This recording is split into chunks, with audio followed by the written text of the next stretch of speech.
चौथी पास राजा। किस किसने सुनी है ये कहानी? इस कहानी का महात्म्य है कि इस कहानी को जितनी बार सुनोगे, जितनी बार सुनाओगे, उतनी भगवान की कृपा आपके परिवार के ऊपर बरसेगी।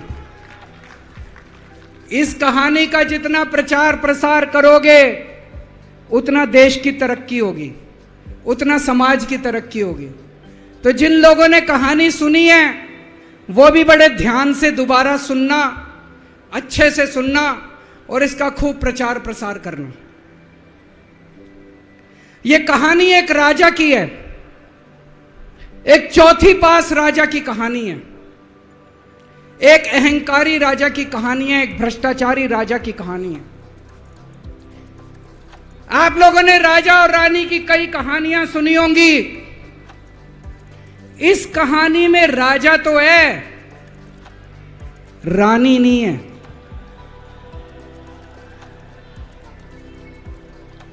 तो एक महान देश था, कई हजार साल पुराना देश। उस देश के एक गांव में एक बच्चा पैदा हुआ, बहुत गरीब घर में एक बच्चा पैदा हुआ। तो जैसे गांव के अंदर बच्चा पैदा होने पे ज्योतिषी आते हैं, ज्योतिषी आके बच्चे का भविष्य बताते हैं, ऐसे गांव का ज्योतिषी आया, उसने बच्चे की कुंडली देखी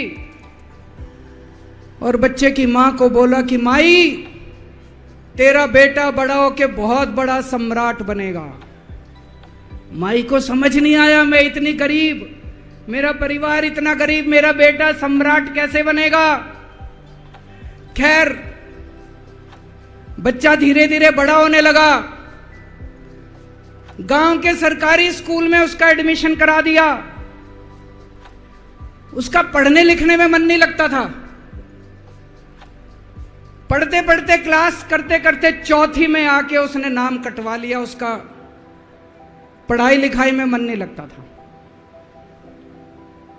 बगल में, गांव के बगल में एक रेलवे स्टेशन था। घर में बहुत गरीबी थी। वो बच्चा वहां स्टेशन पे जाके चाय बेचने लगा।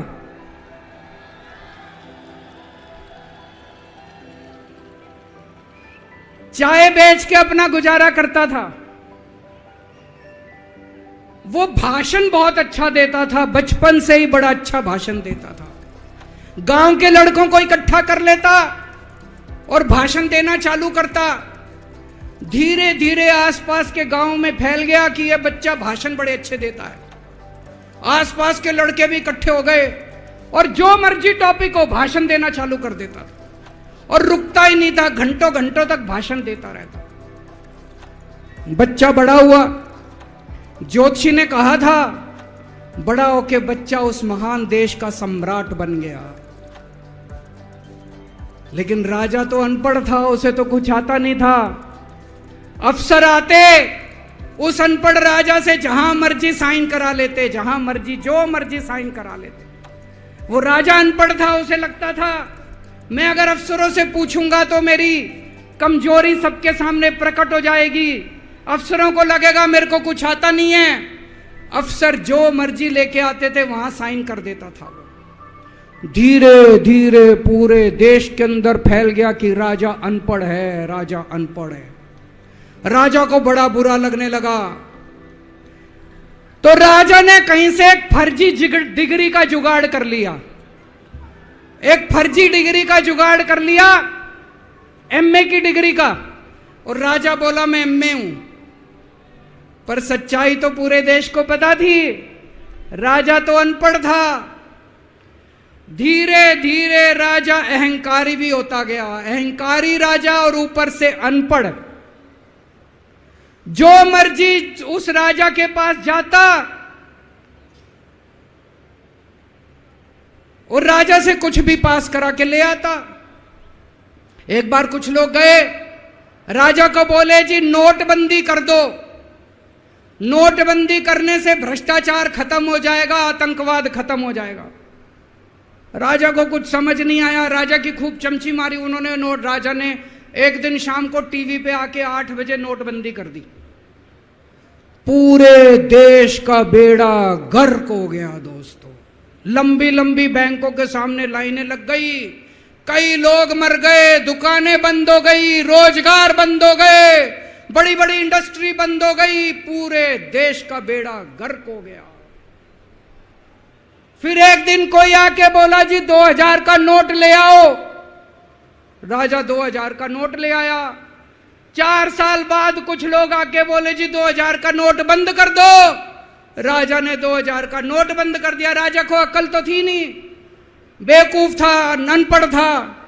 कभी 2000 का नोट चालू करता था, कभी 2000 का नोट बंद करता था। एक बार कुछ लोग आके बोले जी ये किसानों के कानून बना दो, इस कानून से किसानों का भला होगा। राजा ने कानून बना दिए। पूरे देश के किसान सड़कों पे उतर आए। 750 किसान मर गए आंदोलन में। और 1 साल के बाद राजा को वो तीनों कानून वापस लेने पड़े। एक बार उस देश के अंदर बहुत बड़ी महामारी फैल गई, चारों तरफ महामारी फैल गई, लोग मरने लगे। किसी ने आके बोला जी थाली बजवाओ तो देश ठीक हो जाएगा। तो राजा ने पूरे देश में थाली और चम्मच बजवा दिए। महामारी तो नहीं बची, महामारी तो फैली रही।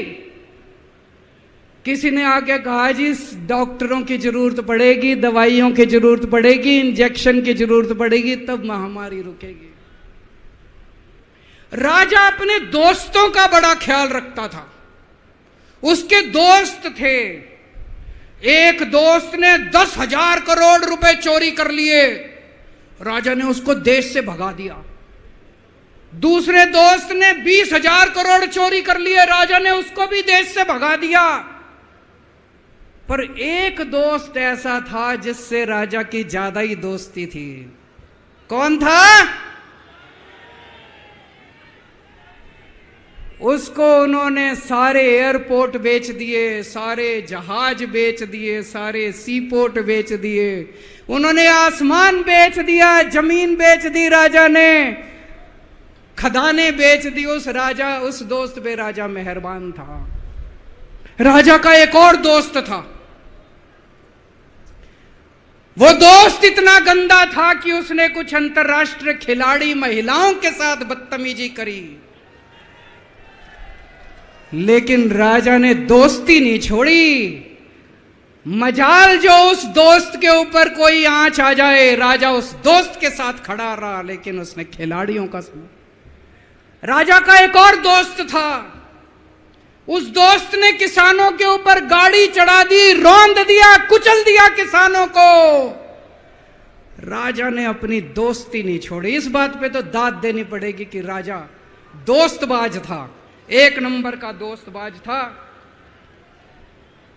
चारों तरफ अत्याचार हो गया। चारों तरफ देश के अंदर इनके अपने लोग जो थे वो बलात्कार करने लगे, गलत काम करने लगे, हाहाकार मच गया। जो राजा के खिलाफ बोलता, राजा उसको पकड़ के जेल में डाल देता।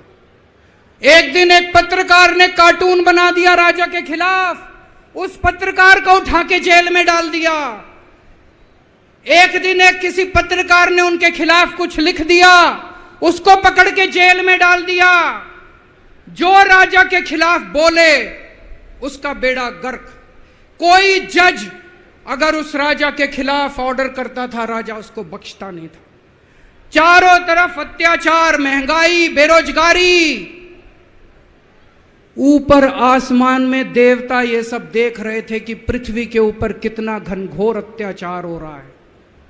सारे देवता इकट्ठे हुए, देवताओं ने मीटिंग करी। सारे देवता मिलकर शिवजी महाराज जी के पास गए और कहा, महाराज कुछ करो, पृथ्वी के ऊपर अन्याय हो गया, अत्याचार हो गया, चारों तरफ बलात्कार, चारों तरफ हाहाकार मचा हुआ है, जनता परेशान हो रही है।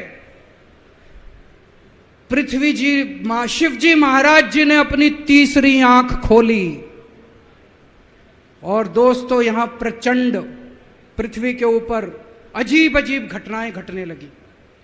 उज्जैन के अंदर महाकाल की 6 सप्तऋषियों की बड़ी बड़ी 10 फुटा भारी भारी मूर्तियां थी। एक दिन बारिश और तूफान आया और 6 की 6 मूर्तियां टूट गई। लोगों ने कहा बड़ा अपशकुन हो रहा है, बड़ा अपशकुन हो रहा है। एक दिन एक ट्रेन एक्सीडेंट हो गया, 250 से ज्यादा लोगों की मौत हो गई। लोगों ने कहा बड़ा अपशकुन हो रहा है। और एक दिन घनघोर बारिश आई, तूफान आया, ऊपर से आकाशवाणी हुई, सारे देश की जनता को भगवान ने कहा कि आप महान देश के लोग हो, क्या कर रहे हो, उठो, खड़े हो जाओ और इस अहंकारी राजा के खिलाफ सब लोग मिलकर आवाज उठाओ। भगवान आपके साथ है। और उसके बाद दोस्तों सोई हुई जनता जाग गई और 1 साल के अंदर उस अहंकारी राजा का राजपाट जनता ने उखाड़ के फेंक दिया। और उसके बाद वो महान देश दिन दूनी रात चौगुनी प्रगति करने लगा। ये कहानी बड़ी पवित्र कहानी है। इस कहानी को सुनने से और सुनाने से परिवार का, समाज का और देश का बहुत भला होता है। इसे ज्यादा से ज्यादा शेयर कीजिए, ज्यादा से ज्यादा लोगों तक पहुंचाइए ताकि ज्यादा से ज्यादा लोग इसे सुन सकें, इसे समझ सकें।